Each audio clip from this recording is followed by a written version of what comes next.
Ang labanan sa pagitan ng Israel at Hamas ay tila nakakaapekto sa mga kontrata ng defense procurement ng DND sa Israel.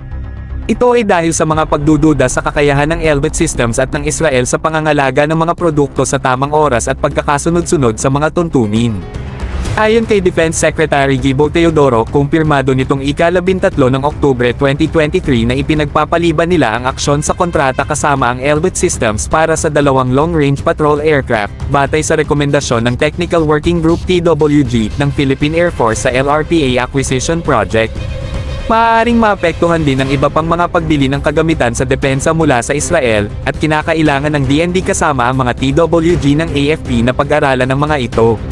Ang Elbit Systems ay nauna nang nanalo ng kontrata para sa pagbibigay ng 2 LRPA na batay sa ATR-72-600 turboprop aircraft, kung saan sila ang magbibigay at mag-i-integrate ng kanilang intelligence, surveillance, and reconnaissance ISR mission management system, komunikasyon, at iba pang mga subsistema.